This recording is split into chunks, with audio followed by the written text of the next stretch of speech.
Good morning. ये video मैं MBA के स्टूडेंट्स के लिए बना रहा हूँ। अभी बच्चों ने आर्ट साइंस कॉमर्स बैकग्राउंड से अपना ग्रेजुएशन कंप्लीट किया है। Now they are planning for MBA. MBA में बहुत सारी स्पेशलाइजेशन है जिसको अपन डिटेल में डिस्कस करने वाले हैं। साथ के साथ एमबीए और पीजीडीबीएम में क्या डिफरेंस है इसको डिस्कस करेंगे, और कौन कौन से कॉलेजेस हैं, कितनी फीस पे कौन से स्पेशलाइजेशन को लोग प्रोवाइड करते हैं और कितना प्लेसमेंट देते हैं, इसको अपन डिस्कस करने वाले हैं। थोड़ा सा मेरे बारे में डिस्कस कर लेते हैं। 2006, ज्यादा वीडियो लेंथी हो जाएगा तो छोटा सा डिस्कस कर लेते हैं। 2006 से मैं पढ़ा रहा हूँ और बेसिकली मेरा क्लासेस चलता है एमबीए और बीबीए के स्टूडेंट्स में पढ़ाता हूँ। एमबीए के क्लासेस ये आपको दिखाई दे रहे होंगे, क्लासेस में लेता हूँ। एक छोटी सी पीडीएफ है, ये मैं आपको शेयर करने वाला हूँ, व्हाट्सएप पे शेयर भी करूंगा आपको, मतलब यूट्यूब के डिस्क्रिप्शन में डालने वाला हूँ। इस पीडीएफ पे पूरा डिटेल मिल जाएगा। मैं बेसिकली हर साल बच्चों को IIM अहमदाबाद लेके जाता हूँ। उसके बाद में ये घूमने के हिसाब से गोवा वगैरह, बिरला सिटी। अब एमबीए के स्टूडेंट्स हैं तो एंजॉय भी करते हैं साथ के साथ। ये देखिए, यहाँ पे आपको एमबीए की बुक्स मिल जाएंगी, first sem, second same, third same, fourth same की सारी बुक्स मिल जाएंगी, वीडियोस मिल जाएंगी। जैसे आप इसको क्लिक करेंगे यूट्यूब पे लेके जाएगा, प्लेलिस्ट खुल जाएगी और सारे वीडियोस आपके सामने आ जाएंगे। यहाँ से आप अकाउंट्स का बेसिक कवर कर सकते हैं। उसके अलावा बहुत सारी चीजें जो कवर कर सकते हैं। अलग अलग सब्जेक्ट्स आपको मिल जाएंगे, हर सेमेस्टर के सब्जेक्ट्स मिल जाएंगे, बीबीए के सब्जेक्ट्स मिल जाएंगे। अच्छा, एक सबसे इंपॉर्टेंट चीज मैं बताता हूँ, बेसिकली मैं राइटर भी हूँ। ये देखो, 2008 से मैं बुक लिख रहा हूँ, तो 2008 से ये सारी बुक्स लिख रहा हूँ। ये पीडीएफ में डिस्क्रिप्शन में डालूंगा, क्लिकेबल है। और साथ के साथ ये बुक्स के अलावा यहाँ पे आपको दिखाई देगा, ये मेरे रिजल्ट्स हैं, एमबीए के रिजल्ट्स मिल जाएंगे। और ये मेरा डिटेल एड्रेस वगैरह सब मिल जाएगा आपको यहाँ पे। ये पीडीएफ में डिस्क्रिप्शन में डालूंगा, इसमें मिल जाएगी आपको। अब देखिए, अपन एक एक करके सारी चीजें डिस्कस करते हैं। थोड़ा सा ये डिस्कस करते हैं एमबीए में और पीजीडीबीएम में क्या डिफरेंस है। ये आपको एमबीए दिखाई देगा और नीचे दिखाई देगा आपको post graduate diploma in management. तो अगर एमबीए की मैं बात करता हूं तो एमबीए में करीब करीब फीस कम रहती है एज कंपेयर टू पीजीडीबी। उसका रीजन क्या है? क्योंकि यहाँ पर जो यूनिवर्सिटी रहेगी वो गवर्नमेंट यूनिवर्सिटी रहती है। कॉलेज तो प्राइवेट रहेगा पर यूनिवर्सिटी कौन सी चलेगी? गवर्नमेंट। तो यहाँ पे हमेशा फीस आपको कम मिलेगा। और करीब करीब कॉलेजेस यहाँ पर भी 1 साल के अंदर इंटर्नशिप लगाए थे। देखिए, इतने सालों से मैं पढ़ा रहा हूँ, बच्चों को देख रहा हूँ, अलग अलग कॉलेज से बच्चे निकलते हैं, जॉब को लेकर सबसे बड़ी प्रॉब्लम आती है। अगर बच्चे का जॉब नहीं लगाना तो मतलब नहीं है उसको एमबीए करने का। 2 साल उसने कंप्लीट भी किया, पैसा भी लगा दिया, और वो अगर घर ही बैठना है तो 2 साल पहले ही बैठ जाओ, why to waste the money. तो यहाँ पे क्या है कि कॉलेजेस क्या करते हैं, कुछ कॉलेजेस वो 6 महीने से 1 साल के अंदर अंदर इंटर्नशिप लगा देंगे आपकी। इंटर्नशिप के अंदर आप लोग जॉब करेंगे और जॉब के साथ में जो भी पैसा आप निकालेंगे वहां से, वो कॉलेज की फीस भरेंगे, और साथ के साथ आपको एक्सपीरियंस भी होगा, और वो experience at the time of job आपके काम आएगा। अब देखिए, एमबीए में फीस कम रहता है एज कंपेयर टू पीजीडीबीएम, तो यहाँ पैकेजेस भी थोड़े कम रहते हैं। दूसरा, अगर मैं पीजीडीबीएम की बात करता हूं तो यहाँ थोड़ा सा फीस स्ट्रक्चर ज्यादा रहते हैं। यहाँ भी इंटर्नशिप लगवा देते हैं लोग, और यहाँ फीस स्ट्रक्चर ज्यादा होने से आपका पैकेज भी थोड़ा ज्यादा रहता है। अब देखिए, यहाँ पर थोड़ा सा जो कैरिकुलम है, बोलते हैं कि एडवांस कैरिकुलम एमबीए भी यूज नहीं करते हैं, बट यहाँ पे एडवांस कैरिकुलम यूज करते हैं। बट करीब करीब आजकल गवर्नमेंट यूनिवर्सिटी भी अपग्रेड होगी, तो अपना कैरिकुलम वो लोग अपग्रेड कर रहे हैं, तो ऐसा कोई ज्यादा डिफरेंस नहीं आता। पैकेज को लेके थोड़ा डिफरेंस आता है। तो ये सारी चीजें अपन डिस्कस करते हैं। साथ के साथ सबसे इंपॉर्टेंट चीज, specialisation, business analytic, fintech, marketing, HR, IT, operation, supply management, इनको अपन डिस्कस करते हैं। कौन सा स्पेशलाइजेशन कितने का पैकेज देता है, सबसे इंपॉर्टेंट चीजें अपन डिस्कस करने वाले हैं। यहां से देखो, आपको दिखाई देगा एमबीए इन बिजनेस एनालिटिक। देखिए, बिजनेस एनालिटिक का काम होता है, कंपनी का पास डेटा एनालिसिस करते हैं वो लोग, और कंपनी को किस डायरेक्शन में जाना है, क्या कंपनी को करना है, क्या नहीं करना है, उसका पूरा एनालिसिस करते हैं बिजनेस एनालिटिक में। ये बेसिकली रिसर्च का जॉब होता है। टॉप मैनेजमेंट को आप एडवाइस देते हुए दिखाई देंगे, क्या करना चाहिए, क्या नहीं करना चाहिए। टॉप मैनेजमेंट आपकी बात मानता है, क्योंकि आपने पूरा रिसर्च करके बताया कि कंपनी के क्या प्रॉब्लम है, क्या नहीं है, वो डिस्कस करते हैं इसमें। इसको करने के बाद बच्चा डेटा साइंटिस्ट बन सकता है, बिजनेस एनालिटिक बन सकता है, एनालिटिकल कंसल्टेंट बन सकता है। अगर वो डेटा साइंटिस्ट बनेगा तो उसका टीसीएस, इन्फोसिस, विप्रो में जॉब लगेगा, और 6 लाख से 8 लाख तक का एवरेज सैलरी है। मतलब एवरेज मतलब ये जो फ्रेशर्स को मिलता है। बिजनेस एनालिटिक अगर बनता है तो डिलॉइट में जा सकता है, एचसीएल में जा सकता है, 7 से 8 लाख का पैकेज मिलेगा। ऐसे आपको एनालिटिकल कंसल्टेंट बन सकता है, प्रोडक्ट एनालिस्ट बन सकता है, रिस्क मैनेजमेंट, रिस्क एनालिस्ट बन सकता है। रिस्क एनालिटिक के अंदर 6 से 10 लाख का पैकेज है, ICICI bank, HDFC, axis bank लेके जाती है। तो बेसिकली एनालिटिक्स कहीं ना कहीं रिसर्च बेस्ड वर्क है।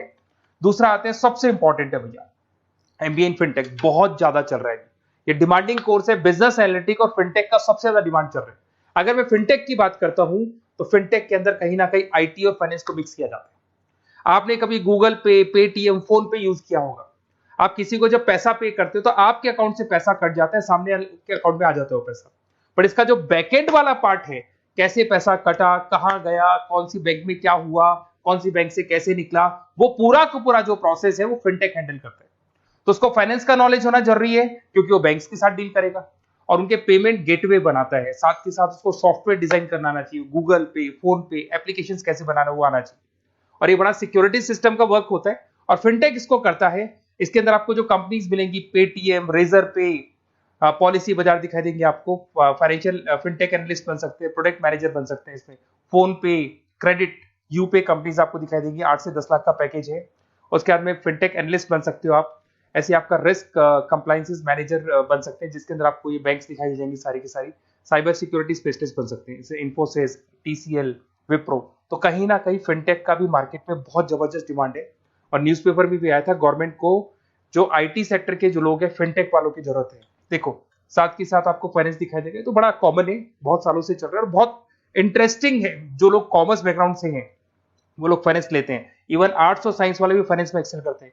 यहाँ पूरा स्टॉक मार्केट मिलेगा, डेरिवेटिव मार्केट मिलेगा। यहाँ पे आप फाइनेंशियल एनालिस्ट बन सकते हैं। डिलॉइट जैसी कंपनी आपको लेके जाएगी। 6 से 10 लाख का पैकेज एवरेज है ये, बाकी एक्सपीरियंस के साथ पैकेज बढ़ जाता है। इन्वेस्टमेंट बैंकर बन सकते हैं आप, इसमें गोल्डमैन स्मिथ हो गया, जेपी मॉर्गन हो गए, ऐसी कंपनीज में आपकी जॉब लग सकती है। कॉर्पोरेट फाइनेंशियल मैनेजर बन सकते हैं, रिलायंस इंडस्ट्री, टाटा कंसल्टेंसी, इसमें आप जा सकते हो।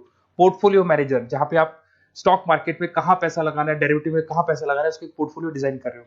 HDFC asset management, ICICI prudential, AMC, SBI mutual fund में आपका जॉब लग सकता है। 10 लाख से 15 लाख की सैलरी है यहाँ पे।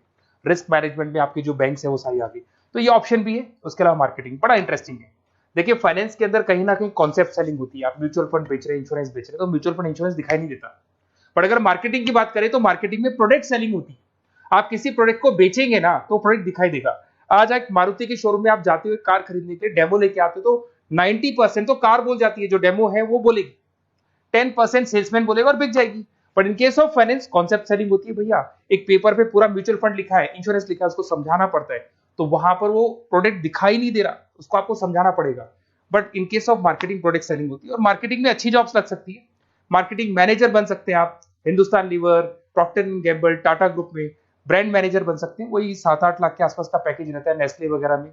डिजिटल मार्केटिंग मैनेजर, आजकल ऑनलाइन बिजनेस बहुत चल रहे हैं, फ्लिपकार्ट, अमेजन, पेटीएम के अंदर सेल्स मैनेजर बन सकते हैं आप, प्रोडक्ट मैनेजर बन सकते हैं, एडवर्टाइजमेंट मैनेजर बन सकते हैं। ये पीडीएफ में मैं डिस्क्रिप्शन में डालने वाला हूं, वहां से आपको पीडीएफ मिल जाएगी। अगर आप एचआर की बात करें तो एचआर का काम होता है कि जो भी आपकी कंपनी में स्पेस खाली हुई है वहां पे नया बंदा रखना है, उसको ट्रेनिंग देनी है, उसको सैलरी देनी है, वो सैलरी डिसाइड करनी है, रेम्यूनरेशन डिसाइड करना है, सारा काम वो करे। कौन काम कर रहा है, कौन नहीं कर रहा है, सारे एम्प्लॉइज का परफॉर्मेंस देखेगा और जो एम्प्लॉइज नहीं वर्क कर रहे हैं उनको निकालना है या उनको मोटिवेट करना है, जो भी करना है वो सारा काम एचआर का होता है। इसमें आप एचआर मैनेजर बन सकते हैं। टीसीएस, इन्फोसिस, विप्रो के अंदर आपका जॉब लग सकता है। 7 से लेके 12 लाख तक का पैकेज रहता है। टैलेंट एक्विजिशन स्पेशलिस्ट, जिसके अंदर टैलेंट है उसको आपको एक्वायर करना है, ऐसे बंदी को आपको रखना है अपने पास में, उसका आपको इंटरव्यू लेके उसको सेलेक्ट करना है। ट्रेनिंग एंड डेवलपमेंट मैनेजर बन सकते हैं। उसके बाद में कंपनसेशन बेनिफिट मैनेजर, जो सैलरी वगैरह डिसाइड करेगा। एम्प्लॉइज रिटेंशन बहुत इंपॉर्टेंट है, एक एम्प्लॉय को रोकना है, वो बहुत इंपॉर्टेंट है। उसके बाद में आईटी आता है। अरे भाई आईटी के अंदर तो कहीं ना कहीं आप वेबसाइट बनाएंगे, एप्लीकेशंस बनाएंगे, आप इसके अंदर अलग अलग जो सॉफ्टवेयर्स हैं उनके ऊपर डील करेंगे। तो आईटी में तो बहुत सारी जॉब है। और जो लोग बीटेक है, कंप्यूटर साइंस से अगर उन्होंने अपना बीटेक किया और वो एमबीए करते हैं तो एक्सेल कर जाते हैं इसके अंदर। और जिसको आईटी में इंटरेस्ट है, सॉफ्टवेयर में इंटरेस्ट है, वेबसाइट में इंटरेस्ट है, वो इसमें काम करता है। आईटी मैनेजर के अंदर देखो आपको एवरेज सैलरी पैकेज आपको 8 से 15 लाख का मिल जाएगा। इन्फोसिस वगैरह में आपकी जॉब लग सकती है। आईटी प्रोडक्ट मैनेजर बन सकता है, सिस्टम एनालिस्ट हो गया, चीफ फाइनेंशियल ऑफिसर हो गया, आईटी कंसल्टेंट बन सकते हैं। पीडब्ल्यूसी, डिलॉइट, इनमें इसकी जॉब लगती है। 9 से लेकर 16 लाख तक का पैकेज है। फिर आता है ऑपरेशन एंड सप्लाई मैनेजमेंट, बड़ा इंटरेस्टिंग है। ऑपरेशन एंड सप्लाई मैनेजमेंट में होता है रॉ मटेरियल लाना, खरीदना, उसको फिनिश गुड्स बनाने तक और बनाने के बाद में उसको कस्टमर तक, वैसे होलसेलर, रिटेलर, कस्टमर तक पहुंचाने तक का काम ऑपरेशन में आता है। तो ऑपरेशन मैनेजमेंट वाला बंदा प्रोडक्ट को खरीदेगा, रॉ मटेरियल खरीदेगा, मैन्युफैक्चर करेगा, कस्टमर तक पहुंचाएगा। वो सारा काम किस में आएगा? ऑपरेशन सप्लाई मैनेजमेंट में आएगा। इसमें आप ऑपरेशन मैनेजर बन सकते हैं। टाटा मोटर्स, रिलायंस, महिंद्रा, इनमें आपका पैकेज लग सकता है 8 से 10 लाख के आसपास। सप्लाई चेन मैनेजर, माल को एक जगह से दूसरी जगह सप्लाई करना, Flipkart, Amazon. Logistic manager, blue dart, यहाँ आपका जॉब लग सकता है। क्वालिटी एश्योरेंस, जब आप प्रोडक्ट को बनाते हैं उसकी क्वालिटी चेक करते हैं, टाटा स्टील, गोदरेज, यहाँ पे जॉब लग सकता है।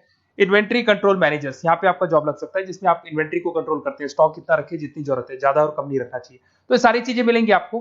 अच्छा, उसके अलावा थोड़ा सा मैं डिस्कस कर लेता हूँ। ये सब तो हो गया। यहां से देखें आजकल एमबीए के साथ में एक और कॉन्सेप्ट आया है जिसको एमबीए प्लस प्लस बोलते हैं। ये सारी कंपनीज है जहां पे आपका जॉब लगेगा, that is Motilal Oswal, SBI, इन सब में जॉब लग सकता है। और आजकल एक और कॉन्सेप्ट है जिसको अपन बोलते हैं MBA plus plus. MBA plus plus के अंदर क्या है, बेसिकली वो पूरा का पूरा जो गेम है ना, वो फाइनेंस का गेम है, जिसको अपन फाइनेंशियल एनालिस्ट बोलते हैं। इसमें थोड़ा सा फीस में वेरिएशन आता है, अराउंड 40-50 हज़ार का वेरिएशन आता है। बट ये जो एमबीए का जो प्लस प्लस वाला प्रोग्राम है ना, ये बड़ा इंटरेस्टिंग प्रोग्राम है और आजकल मार्केट में चल भी रहा है। इसमें फाइनेंशियल एनालिस्ट, याद है अभी फाइनेंशियल एनालिस्ट की जॉब देखी थी, वो पोर्टफोलियो मैनेजर बन रहा है, स्टॉक मार्केट में इन्वेस्टमेंट कैसे करना है वो लोगों को बता रहा है, और पूरा मतलब एक इन्वेस्टमेंट फंडा उसमें अंदर फंडामेंटल टेक्निकल ये सब आता है। तो यहाँ पर क्या है, जॉब गारंटी भी 100% और फाइनेंशियल लिस्ट का प्रोग्राम भी अच्छा है। कुछ कॉलेजेस हैं जो अपने कैरिकुलम में इसको ऐड करके रखते हैं और इसकी जरूरत भी है। जो फाइनेंस लेगा उसके लिए अगर ये प्रोग्राम वो कर लेता है तो सेफ है, 100% सेफ है। इसके अंदर देखो आपको जॉब गारंटी वगैरह ये सब तो मिलेगा ही मिलेगा। इसमें प्रिंसिपल ऑफ अकाउंटिंग, उसके बाद में financial analyst, capital budgeting, forecasting, financial modelling वगैरह ये सब सिखाया जाएगा आपको। प्रोजेक्ट फाइनेंसिंग हो गया, ये सब सिखाया जाता है इसके अंदर। वैल्यूएशन ऑफ बिजनेस हो गया, वैल्यूएशन ऑफ इक्विटी हो गया। उसके बाद में आपका एक्सेल वगैरह ये तो सब सिखाएंगे, बेसिक है सारा। सैप, एसक्यूएल, पाइथन वगैरह ये सिखाना ही पड़ेगा क्योंकि सारी चीजें काम आती है। तो ये सारे प्रोग्राम्स हैं, इनके ऊपर अपन डिस्कस करते हैं। और साथ के साथ ये कंपनीज हैं जहाँ पे आपकी जॉब लग सकती है। और देखिए लास्ट में एक इंपॉर्टेंट चीज, बेसिकली मेरी क्या क्लासेस बहुत ज्यादा रहती है, मैं आधे टाइम क्लास में रहता हूँ। ऑनलाइन ऑफलाइन दोनों मोड पे क्लासेस चलती है मेरे पास में। ऑल ओवर इंडिया से स्टूडेंट्स हैं एमबीए के, और वो बताते हैं कौन सा कॉलेज कैसा है, कहाँ एडमिशन लेना चाहिए। तो आप एक काम करें, जब भी आपको मेरे से बात करनी हो ना, तो उससे पहले एक मैसेज डाल के छोड़ दें कि आपका नंबर, आपका नेम, सिटी, स्टेट, कोर्स और कहाँ से आपका एमबीए कर रहे हैं। और जितने भी कॉलेजेस है, देखो इतना टाइम नहीं था कि वीडियो में अपन डिस्कस करें, बट जितने भी कॉलेजेस हैं आप जैसे ही लिख के देंगे कि मेरे को इस सिटी में, स्टेट में कॉलेज चाहिए, तो मैं आपको पूरा डिटेल भेज दूंगा हर कॉलेज का, कौन से कॉलेज में प्लेसमेंट है, कौन सा कॉलेज कौन सा स्पेशलाइजेशन देता है, कौन से कॉलेज में इंटर्नशिप कब लगती है, वो डिटेल में डिस्कस करेंगे। बट ओपन फोन पे डिस्कस कर लेंगे, या मैं मैसेज कर दूंगा आपको, या मेरी टीम है वो टीम आपको कॉल कर लेगी और आपसे डिस्कस कर लेगी। Okay, best of luck. अगर किसी कॉलेज में कोई डाउट आए आपको कि कौन से कॉलेज में एडमिशन लेना है, कितना पैकेज मिलेगा, वो अपन डिटेल में डिस्कस कर लेंगे। Okay, best of luck.